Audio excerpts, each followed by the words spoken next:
Pour la première fois, les Émirats arabes unis sortent du silence et adressent à l'Algérie une réplique sans équivoque, presque cinglante, assortie d'une menace de plainte aux allures de coups de tonnerre.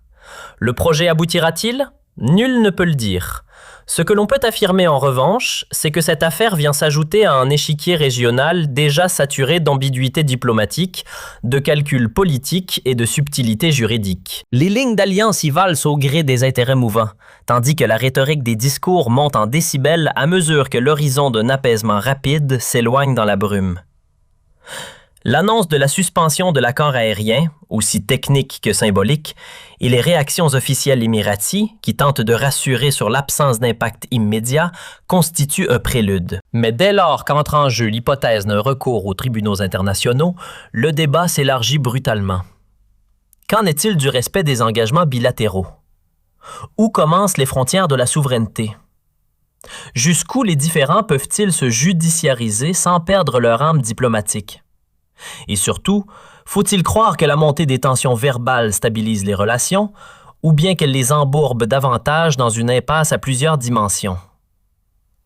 Profonde, la question met en lumière le fait que les accords internationaux ne sont pas de simples textes figés que l'on brandit uniquement en cas de crise, mais des cadres juridiques qui définissent dès le départ les conditions de retrait, de modification ou de suspension, qui fixent des délais et des procédures de notification claires et qui laissent la porte ouverte à la négociation ou à l'arbitrage en cas de besoin. De ce point de vue, la démarche de notification, telle qu'elle est prévue par ce type d'accord, signifie que la décision n'entre pas en vigueur du jour au lendemain, mais qu'elle passe par une période transitoire. Ce qui explique le ton rassurant de certaines déclarations officielles concernant l'absence d'impact immédiat. Cependant, ce discours d'apaisement n'efface pas le fait qu'un processus politique et juridique est désormais engagé et qu'il porte des messages qui dépassent largement le simple aspect technique de l'aviation civile pour toucher à la question plus large de la confiance entre les deux parties. La menace de saisir des instances internationales, que ce soit par l'arbitrage, la Cour internationale de justice ou par des canaux onusiens,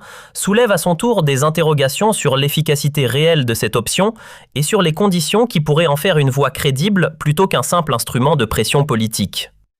Le droit international, par nature, ne se fonde pas sur des déclarations médiatiques, mais sur des textes, des faits et des procédures. Il évalue ce qui a été respecté ou violé, ainsi que les marges de manœuvre prévues par le contrat. Si l'accord lui-même contient un mécanisme de notification et une période transitoire, alors l'escalade juridique peut apparaître pour beaucoup comme prématurée ou davantage destinée à la scène politique qu'à une véritable bataille judiciaire. Par ailleurs, il ne faut pas perdre de vue que les relations entre États ne se gèrent pas uniquement à travers des documents juridiques, mais aussi à travers des calculs de rapports de force, des équilibres régionaux et la lecture des messages politiques. Lorsqu'une médiation est évoquée par des acteurs régionaux ou internationaux et qu'une volonté d'apaisement est affichée, puis que cela s'accompagne en parallèle d'un discours de fermeté ou de mesures perçues comme des pressions, l'impression de contradiction devient inévitable. Cette dualité peut être voulue dans le cadre d'une stratégie de négociation complexe ou refléter des divergences internes, mais dans tous les cas, elle ajoute une couche supplémentaire d'ambiguïté au tableau général. La notion de souveraineté reste ici centrale. Les décisions souveraines sont en principe un droit fondamental des États tant qu'elles sont exercées dans le respect des cadres juridiques convenus. Mais dans le monde contemporain, la souveraineté s'exerce au sein d'un réseau dense d'engagements réciproques, ce qui fait que chaque décision a des répercussions extérieures potentielles. C'est là que la diplomatie doit montrer toute son habileté pour concilier le droit de décider avec la nécessité de limiter les coûts politiques et régionaux de ses choix.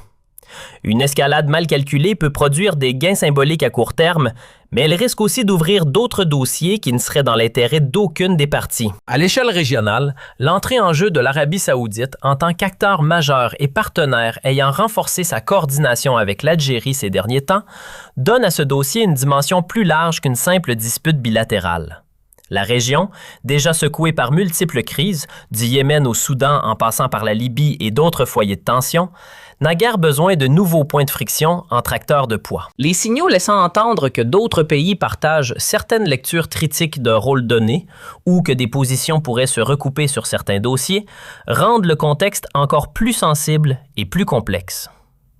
Il ne faut pas non plus oublier les liens historiques, humains et économiques entre les peuples, incluant la présence de communautés, les échanges commerciaux, les investissements et les relations culturelles. Ces liens jouent souvent un rôle de frein à l'escalade, car ils rappellent aux décideurs que les disputes politiques ne devraient pas se transformer en rupture totale qui affecte la vie quotidienne des citoyens. C'est pourquoi certaines déclarations insistant sur la poursuite des vols à court terme ou sur l'absence d'impact immédiat peuvent être comprises comme des messages de réassurance à l'opinion publique et au milieu économique, même si la trajectoire politique reste tendue. Sur le plan strictement juridique, l'idée d'une plainte lourde mérite d'être relativisée. En droit international, le poids d'un dossier ne se mesure pas à la dureté du discours, mais à la solidité des arguments, à la clarté des violations alléguées et au respect des procédures préalables. Les États préfèrent souvent recourir d'abord à la négociation, à l'arbitrage ou à la médiation avant de s'engager dans des procédures longues, coûteuses et aux résultats incertains. De plus, la compétence de certaines juridictions internationales n'est pas automatique et dépend d'accords ou de reconnaissances préalables, ce qui rend la voie judiciaire parfois plus longue et plus complexe que ne le laisse entendre la rhétorique politique. Dès lors, lorsque l'on se demande si cette démarche réussira, la réponse ne peut être ni simple ni tranchée. Le succès peut se définir de plusieurs manières. Contraindre l'autre partie à reculer, obtenir une meilleure position dans une négociation ou établir un précédent juridique utilisable à l'avenir. Chaque définition implique des critères différents pour juger du résultat. Dans de nombreux cas, ce type de dossier se conclut par des compromis présentés non pas comme une victoire d'un camp sur l'autre, mais comme un retour à une coopération conditionnelle. Enfin, le rôle des médias dans cette séquence ne peut être ignoré. Ils tentent à mettre en avant les titres les plus percutants et les angles les plus conflictuels, tandis que la diplomatie travaille souvent dans des zones grises et sur le long terme. Cette différence de temporalité et de logique peut brouiller la compréhension du public et rendre plus difficile la lecture des intentions réelles. Il devient alors essentiel de distinguer entre les messages tactiques et les orientations stratégiques, entre les réactions de circonstances et les changements profonds de politique. En définitive, la meilleure option pour toutes les parties reste probablement de maintenir les canaux de dialogue ouverts, d'utiliser les cadres juridiques comme des outils de gestion du différend plutôt que comme des instruments de confrontation, et de garder à l'esprit que les relations internationales se construisent sur la durée. Le véritable défi n'est pas de démontrer sa capacité à escalader, mais de prouver sa capacité à gérer le désaccord avec sagesse, à parvenir à des solutions qui préservent les intérêts, les limites et laissent la porte ouverte à une coopération future dans un monde en mutation rapide et traversé de nombreuses incertitudes. Ce dossier illustre à quel point les relations internationales dans notre région sont devenues un espace où se croisent en permanence le droit, la politique, les rapports de force et les calculs stratégiques à long terme. Ce qui peut, à première vue, sembler être un simple différend technique autour d'un accord de transport aérien, révèle en réalité des couches beaucoup plus profondes de méfiance, de rivalité, d'influence et de divergence de vision sur la manière de gérer les équilibres régionaux. Les États ne réagissent jamais dans le vide, et chaque décision, aussi formellement juridique soit-elle, s'inscrit dans une accumulation de perceptions, d'expériences passées et de signaux politiques envoyés et reçus au fil du temps. C'est précisément pour cette raison que les lectures purement juridiques, bien qu'indispensables, ne suffisent pas à expliquer l'ensemble de la dynamique actuelle, pas plus que les lectures uniquement politiques ne peuvent ignorer le poids des textes, des engagements et des procédures. Dans ce contexte, la question de savoir qui a raison ou tort devient souvent secondaire par rapport à celle de savoir comment les acteurs vont gérer la suite. Car l'histoire récente montre que les crises diplomatiques ne se résolvent presque jamais par des slogans, des menaces ou des communiqués musclés, mais par des processus plus lents, parfois discrets, où l'on tente de sauver à la fois les intérêts concrets et les équilibres symboliques. La tentation de l'escalade existe toujours, surtout lorsque les opinions publiques sont sollicitées et que les médias amplifient chaque déclaration, chaque geste, chaque nuance de ton. Pourtant, cette escalade, si elle n'est pas strictement maîtrisée, peut rapidement enfermer les protagonistes dans des positions rigides dont il devient politiquement coûteux de sortir. même lorsque l'intérêt objectif pousserait plutôt à la désescalade et au compromis. Il faut également rappeler que le droit international, souvent invoqué dans ces situations, n'est ni une baguette magique, ni un champ de bataille où l'on gagne par la seule force du discours.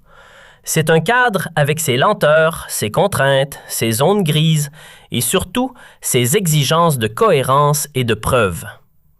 Y recourir est un droit, parfois même une nécessité, mais en attendre des résultats rapides ou spectaculaires relève souvent de l'illusion. Les procédures prennent du temps. Les compétences des juridictions ne sont pas toujours automatiques et les décisions, lorsqu'elles arrivent, ne règlent pas toujours les problèmes politiques sous-jacents. Elles peuvent clarifier un point précis, fixer une interprétation, établir un précédent, mais elles ne remplacent ni la diplomatie, ni la volonté politique de tourner la page ou de redéfinir les règles du jeu. C'est pourquoi il est essentiel de replacer cette affaire dans une perspective plus large, celle d'une région en pleine recomposition, où les alliances se réajustent, où les ambitions s'affirment et où les lignes de fracture ne sont plus celles d'hier.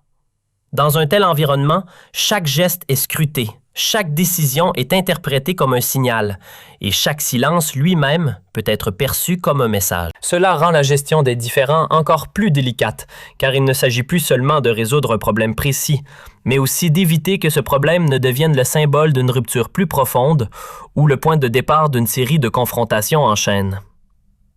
Il serait également réducteur d'ignorer la dimension humaine et économique de ces relations. Derrière les accords, les protocoles et les déclarations officielles, il y a des entreprises, des travailleurs, des étudiants, des familles, des voyageurs, bref, des milliers de personnes dont la vie quotidienne est directement ou indirectement affectée par les décisions politiques.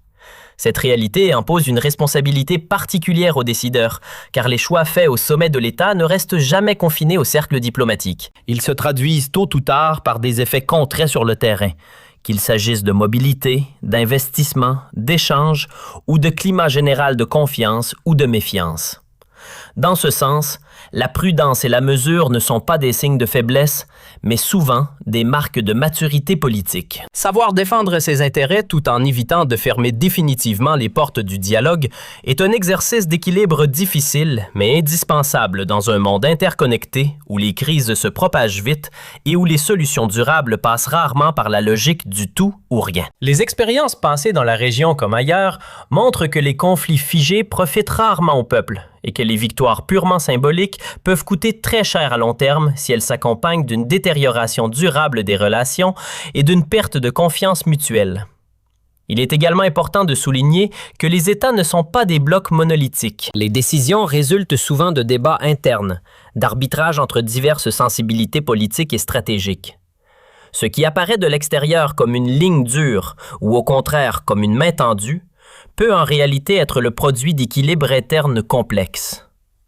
Comprendre cela permet d'éviter les lectures trop simplistes et d'admettre que les évolutions sont possibles, parfois plus rapidement qu'on ne le pense, parfois plus lentement, mais rarement de manière totalement figée. Dans ce cadre, les médiations, qu'elles soient régionales ou internationales, ne doivent pas être sous-estimées, même lorsqu'elles n'aboutissent pas immédiatement à des résultats spectaculaires. Elles contribuent souvent à maintenir des canaux de communication ouverts, à réduire les malentendus et à explorer des pistes de sortie de crise qui ne sont pas toujours visibles dans le tumulte des déclarations publiques. La diplomatie est souvent un art de la patience, et les compromis les plus solides sont parfois ceux qui se construisent loin des projecteurs, au prix de concessions réciproques et d'une réévaluation progressive des priorités. En fin de compte, la véritable question n'est peut-être pas de savoir qui gagnera à ce bras de fer à court terme, mais quel type de relation les acteurs veulent construire à moyen et long terme. Veulent-ils s'installer dans une logique de confrontation permanente, faite de soupçons et de réponses dures? Ou préfèrent-ils, malgré les désaccords, préserver un minimum de coopération et de prévisibilité dans leurs rapports? Cette question est d'autant plus cruciale que les défis auxquels la région est confrontée, qu'il s'agisse de sécurité, d'économie, de social ou de géopolitique, nécessitent souvent plus de coordination que de division supplémentaire. Ainsi, au-delà des polémiques du moment, des formules chocs et des interprétations contradictoires, il reste une évidence. La stabilité relative, même imparfaite, vaut presque toujours mieux que l'incertitude et la tension prolongée. Cela ne signifie pas renoncer à ses principes ni accepter ce que l'on considère comme inacceptable, mais plutôt chercher les moyens les plus intelligents et les plus efficaces de défendre ses positions sans transformer chaque différend en crise majeure. C'est dans cette capacité à conjuguer fermeté et sens du dialogue, droit et politique, intérêts nationaux et responsabilités régionales que se joue en réalité la crédibilité et la maturité des États sur la scène internationale. Et c'est peut-être là la leçon la plus importante de toute cette séquence. Dans un monde où les équilibres sont fragiles et les perceptions souvent plus puissantes que les faits eux-mêmes, la gestion des différends est devenue un exercice aussi stratégique que la définition des intérêts eux-mêmes. Ceux qui sauront naviguer dans cette complexité avec lucidité, sang-froid et vision à long terme, auront plus de chances de préserver non seulement leur position, mais aussi la possibilité d'un avenir où les crises ne seront plus la règle mais l'exception, et où le dialogue, même difficile, restera toujours préférable à la rupture.